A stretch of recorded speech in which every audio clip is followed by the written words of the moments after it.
سلام دوستان، امروز میخوام آموزش فرود از دیواره رو بهتون یاد بدم. کارابین ریورسول ابزار فرود. این قسمت تناب از بالاست، این هم قسمتی که باید با دست حمایت بشه.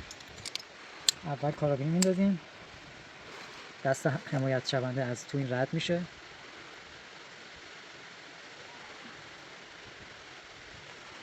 و به این صورت این الان آماده فروده. و در حین فرود همیشه باید سعی کنید با هر دیواری که هستید زاویه 90 درجه رو حفظ کنید. مثلا نگاه کنید روی دیواری که میای باید همیشه حالت 90 درجه داشته باشید.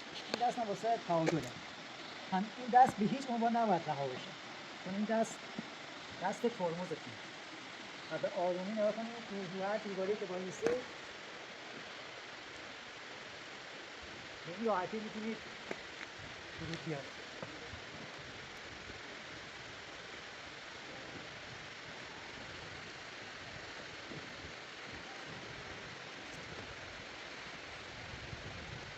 مرسی.